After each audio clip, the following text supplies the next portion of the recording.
waa kuwan qaanuunada aan isticmaalay kuwaas oo iga caawiyay dad caana inaan xidhiidh la sameeyo waayo weyn ognahay dadka caankii in aysan waqti hayn waxaanan isticmaalay awoodda saameynta iyo ku guuleysiga saaxiib cusub qaanuunadani sidoo kale waxay iga caawiyeen in businesskayga uu noqdo mid si waxtar leh u socda adigana ka caawin doona businesskaaga iyo sidoo kale noloshaada iyo xidhiidhada aad leedahayba dhammaan qaanuunadaasi waxay ku jiraan boggan la yidhaahdo how to win friends and influence people sidee saaxiib loo kasbadaa dadkana saameyn loogu yeeshaa haddaba boggan ayay maanta iskula eegi doonaa qaanuunadii aniga nolosheeda iga caawiyay inaan xidhiidho fiican dhisto iyo sidoo kale nolosheedana ii sahlay inuu noqdo mid waxtara adigana aan kugula talnay boggan inaad akhriso sidoo kale haddii aad xiisaynaysid boggan PDF-ka waxaan soo dhigi doonaa Telegram-ka linkigana hoosta ayaan soo dhigi doonaa isku soo noqod wanaagsan hanti yeelo family waxaan rajaynayaa bishii barakeysneed ee kala maqnayn inaad uga faa'iidaysteen si waxtar leh caafimaadna aad ku yihiin haddaba videogan maanta waxa daawaha inoo saaran boggani wuxuu ka kooban yahay 4 qaybood haddaba 4ta qaybood waxaan soo qaadan doonaa ani ahaantii qaanuunada aadkii cajibiyay waxna i baray sidoo kale naanu isticmaalo nolosheeda si joogta haddaba 4tan qaybood qaybta koobaad aynu guda galno sida dadka loo maareeyo qaybta labaad sida dadku ay ku jeclaan karaan qaybta saddexaad sida dadka loo saameeyo qaybta afraad sida dadka loo bedelo adigoon dadka dhibin haddaba aynu guda galno 4tan qaybood qaybta koobaad sida dadka loo maareeyo qaybtan waxaan ka soo qaadanayaa qaanuunka koobaad oo ah qaanuun aad u cajiiba aniga nolosheeda wax badan ka bedeli aan isticmaalana si joogta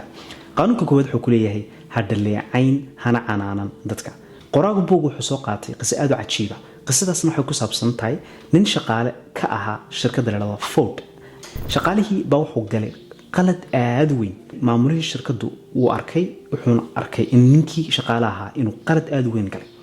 qaab noocaan ayuu uga falceliyay shaqaalihii ma canaanan mana caayin ee uu ku aamusay oo keliya kabacdina shaqaalihii ayaa dib isku gartay qaladkiisiina saxay halka waxaanu ka fahmanaa in aan bulshada ama dadka aan la caayin aanan la dhaleecayn diinteenu sidoo kale aad ay noogu digtay dadka inaynu caayno ama aynu dhaleecayno taasna tusaale waxay noogu ah aayadda ku jirta suuratu al-xujuraat aayadda 11 awoodda ay ku siinayso aamusnaantu kuma siin karayso haddaad qofka caydid ama aad dhaleecaysid qofku waa qof bili aadana sidoo kale qaangaara caqligiisuna u shaqeynayo marka isaga ayaa isgaran ee u daa shaqaalahaaga ha dhaleecaynin ama ha canaanan markay qalad galaan waqti laga yaabo iyaga laftirkooda in ay reflections ku sameeyaan ka bacdina qaladkooda ay qartaan oo yiraahdaan afwan waan qaldamay sidan ayaan u jeclaa laakiin sidan ay wax u dhacday waayo mar walba qofka bili aadanku dib reflection isku sameeyo isaga ayaa ah macalinka ugu weyn ee wax isbari karaya mar walba waxa foodaan in shaqaalahaagu ay noqdaan dad iyagu ismaamula qaladkan iska ilaaliya waxna ka barta balse haddii aad u daba taagnaatid qaladka kolba ay sameeyeen oo dhaleecayso tireed waxaanad qaladay waxaanad samaysay waxba baran maayaan adiga ayaa ah shaqaale ee iyaguna waxay ku noqon doonaan maamulihii marka ha noqon noloshaada inay ahaato mid adag oo culus fudayda noloshaadana qaanuunka labaad si daacada u ammaan marka aad wax kala iib geynayso qaanuunkan wuxuu ka caawinayaa si aan caadi ahayn wax iib geyntaadana wuxuu sare u qaadi doonaa haddaad isticmaashid qaanuunkan si joogta qofka aad wax ka iib geynayso analyze garee ka bacdina ku ammaan waliba si daacada ha amaanin oo kaliya maadaama aad rabto inaad wax ka iibiso ee si daacada u ammaan qofkaasi bili aadanku amaanista aad ay u jecelin qofka amaana runtii aad ay u ixtiraamaan dhankiisana qiimo ayuu ka yeeshaa aadna u soo dhaweystaan marka qofka amaan si daacada oo amaan sidoo kale qoraagu wuxuu soo qaatay shaqaale ka shaqeyn jiray shirkad oo aad ugu liitay meelaha qaar maamulihii isaga maamulayay wuxuu uu ku amaanay waxyaalaha uu ku fiican yahay ka bacdina waxyaalaha uu ku xumaa isaga ayaa hormariyay bili aadanka marka ay meel ku liitaan halka isku day inaad tiraadid halka iska bedel halka waad ku xuntay halkaas waa inaad iska bedeshaa isku day waxyaalaha uu ku fiican yahay qofku inaad aragtid ka bacdina aad ku amaantid automatically isaga ayaa mataqaan dhankaar wanaajin qaanuunkan sidoo kale waxaad u isticmaali kartaa caruurtaada haddii uu jiro mid kamida oo ku xun xiisada maatska halkii aad ka oran lahayd axmedow waxaad ku fiican tahay xiisada Soomaaliga laakiin waa inaynu ku fiicnaana xiisada maatska haddii kale macalinku ina soo riyaa marar fara badan markaan rabno dadkaanu xidhiidh la sameynayno oo aynu aragno waxyaalaha ay ku xun yihiin aniga ayaana sameey qaladkan qof aan xidhiidh la sameyn jiray bal isku day jiray marar fara badan halka uu ku liito inaan ku raado halka inaga hagaaji halka waad ku xuntahay balse wuxuu leeyahay qoraagu qofka fiiri halka uu ku wanaagsan kuna dhiirigeliya halkaas isaga ayaa mataqaana waxyaalaha dhaqdhaqaaqna hagaajin ama se marka aad ammaanayso eed ku ammaanayso waxyaalo ku fiican yahay ku dar inaad tirahdo halkan insha Allah wayn wanaajin doonaa ha odhan laakiin hana isticmaalin ereyga laakiin waxaad ku fiicantahay laakiin waxaan waad ku xuntay ereyga aad uga digtoro hana isticmaalin qaanuunka saddexaad kama tegi karo way qaanuunkan wuxuu iga caawiyaa marar fara badan xidhiidhada aan leeyahay kaasoo ka dhiga mid caafimaad qaba oo si smooth u socda qaanuunkan wuxuu ku leeyahay kici rabitaanka gudaha dadka kale muxuu yahay qaanuunkan wuxuu ku leeyahay isku day marar fara badan markaad wax sheegayso oo aad rabto in shayga uu qofkaasi sameeyo ha odhan waa inaad waxaa samaysaa eedhe waa in aynu samayno waxan waa in aynu waxa bedelnaa waa inaynu qalad ka qaadana waa inaynu annaga ka dhig ha odhan adiga ama iyada waayo mar walbood isticmaasho ereyga annaga waxa ay qofka tusaysaa in aynu nahay dad isku dhisan oo isku baahan tiimna ah marka dadku aad ay uga jecel yihiin in la yiraahdo annaga halkii aad lahayd adiga marka sidoo kale wuxuu soo qaatay qoraagu qisayro aad u cajiib waxa jiray nin xoolo dhaqato ah kabacdina wuxuu rabay in mashruuca uu hayo in bulshada ku hareeraysan ay ku taageerto markaas wuxuu yiri aynu ilaashano oo aynu maalgashano mashruucan oo ka dhigay annaga halkii oran la mashruucan ha laga caawiyo isagaana rabay mashruucan fahano mar fara badan waxa aragtay dadka politika ama dadka hogaamiyaasha inay isticmaalaan annaga ayna isticmaal anigu waxaan idin sameyn doonaa shaygan waxaan sameyn doonaa qaybta labaad sida dadka loo kasbado wuxuu ku barayaa boogu 6 qaanuun oo ka caawin kara sida dadka aad u kasban karayso haddaba aan waxaan ka soo qaadan doonaa qaanuunada aan aad ku jecelahay in isticmaalo si joogto qaanuunka labaad magaca qofka si joogto u isticmaal dadku waxay ugu jecel yihiin inay maqlaan magacooda ku celceliyo tricks kan isticmaalo qofka markaan rabo inaan magaciisa xasuusto waxa kamid ah markuu erey yiraahdo waxaan doonayaa inaan sameeyo shaygan waxaan radaa waxaan u fahmay in aad rabto inaad shaygan aad sameeyso Axmedow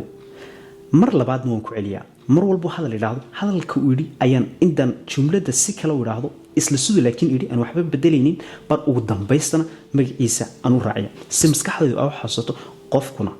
dhanka aan ku celcelin magaciisa isagana mar walba waan soo dhawaanaya marka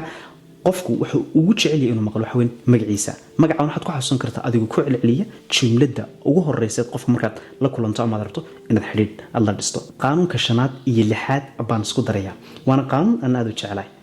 ka hadal dadku waxa ay jecel yihiin mar far badan waxa iga maqashan anoo leh ka iibi dadka waxa ay rabaan ee ha ka iibin adigu waxa jeceshahay maxaan uga jeedaa qaanuunkan wuxuu ku leeyahay qofka markuu kula sheekeysanayo adigu mowduuca uu bedel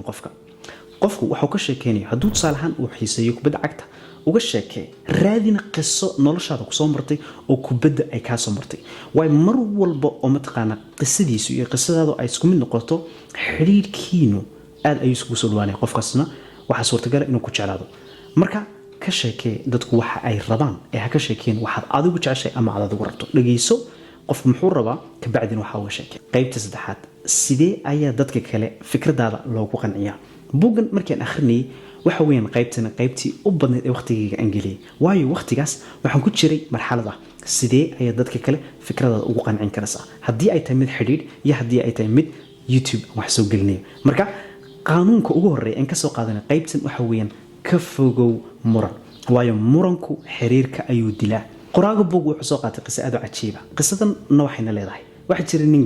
garsoorahaasi wuxuu yiri mar walba oo ku guuleysto muran waan guul dareystaa waayo qofka kale uu iga niyad jabaa mar walba oo aynu raadino sabab aynu qofka kale ula murano si aynu uga guuleysano inaga oo qabweynideenu ay meel sare taagan tahay ugu dambaysta qofka xiriirkeenu wuu xumaada waayo mar far badan mar walba oo isku daydo qof inaad la muranto in aad fikradaada ka dhaadhiciso waliba si qasaba ugu dambaysta qofka xiriir fiican lama yeelanis mar far badan xasuusta markaan dhalinyarta ahaa waxa jirtay nin aan saaxiib ahayn hatta saaxiib aan aad isku dhawaanayn balse mar far badan waxaan isku diyi jiray in fikradaydu ay mataqaanaa ka guuleysato mar far badan waxaan keeni jiray argumentiyo tiisa ka awood badan balse xiriirkaygu abadan ma wanaagsanaanin marka xiriirada aynu leenahayna waa inaanu ka fogaana mar far badan inaynu murano qofka dhageyso ka bacdina halka uu ka hadlayo mataqaanaa si fiican markaad u dhuxdo waxa laga yaabaa inuu ku saxan yahay marka mar far badan waxa laga yaabaa inagu wax dhageysan inteenu ay noo cadahay taasna qofka xiriirka aan la sameeyno ay xumaysaa marka guul darro ay keentaa mar walba oo aynu murano marka muranka ka fogow qaanuunka 6 ayaan ka soo qaadanaya qaybta 3 qaanuunkan wuxuu leeyahay ka dhig fikradaada in fikradooda ay tahay iyaguna ay ku keeneen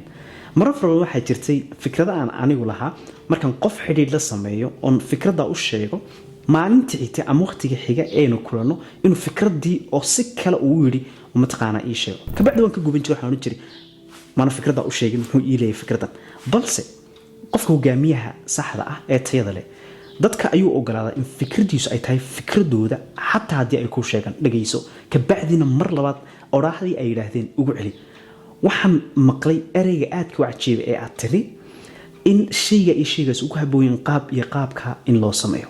fikradaadii kama dhigin waxaad ka dhigtay fikradiisii balse waa fikradaadii marka mar walba aan arko in qof kale oo fikradeeda isticmaalayo waxaan ogaadaa in qofkaas saameyn ku yeeshay marka ogolow in fikradaadu ay noqoto fikradiisa qaybta afraad sida dadka loo hogaamiyo iyaga oo aan la dhibin waa qayb aad u cajiiba waxayna halkan ku baraysaa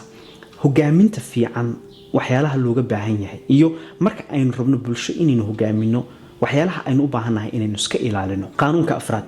weydii su'aalo halkii aad amri lahayd irmayso bili aadanku ma jecla in la amro anigigaas ma jecla in la amro way qaladkan aniga laftarkii waan sameeyay laakiin haddeer aad ayaan uga digtoonadaa xidhiidh walba oon sameynayo qofna kuma amro inuu wax sameeyo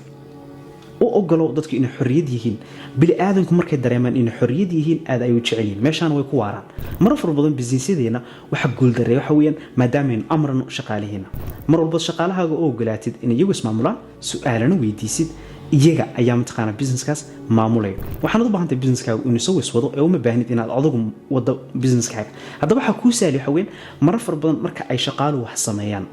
adiga laftarkaagu aadan ku qanacsanayn weydii su'aal marka aadan wax ku qanacsanayn ha amrin oran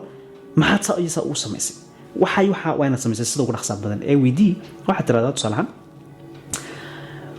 qaab nuuciya bado fikirtay si aad go'aankan aad u gaadho laga yaabo markuu ku sheego fikradaasi in ay wax ka tuso dhan aad waxba ka arkeenin waxaad u baahantahay adiga laftarkaagu inaad wax barato way shaqaaluhu isaga ah sababtii aad u shaqaalaysay isaga ka aqoon badan oo galow inuu ka aqoon badnaado marka weydii qaab nuuciya bado fikirtay maxay tahay go'aankan aad u gaadhay qaab noocana waxbuu ku sharaxay miyayna ahayn haddaynu qaab nooca u samayno inaynu ka waxtar fiicnaanna haddaynu qaab noocaas u samayno marka waxaa laga yaabaa in fikradda aad haddeer weydiinayso eed adigu rabto inaad ka dhaadhiciso inuu kula aqbalo uu idhahdo haa waa runtaa way bili aadanku markay wax qabanayaan ma fikiraan bili aadanku waa autopilot ay ku jiraan bili aadanku waa gaari iska socda marka marar far badan waxaynu u baahannahay inaynu xasuusino inay fikiraan mar walba su'aal weydiisid bili aadanku waxaad ogolaanaysaa inay fikiraan hadafkiinu waa taas inay fikiraan oo iyagu ismaamulaan oo uma baahnid inaad adigu maamushid mar walbana aad amar bixiso bili aadankuna ma jecla inaad amartid marka mar far badan waxa dhacday in businesskaagu uu khasaaro sababtuna shaqaalahaaga aad amarsaa marka isku day bal inaad su'aalo weydiiso ka bacdina aad ku qasabtid inay fikiraan si qaladka iyaga laftarkooga ay wax ka bartaan haddii aad buuggan hore u akhrisay ma jira qaanuun saameyn ku yeesha noloshaada fadlan commentiga nagula wadaag waxaa jira sidoo kale buug la yidhaahdo xilkas oo buug aad u cajiiba oo aan isaga laftarkiisa ka soo sameeyey soo koobid isagana halkan ayaan kuu soo dhigi doonaa ee daawasho wacan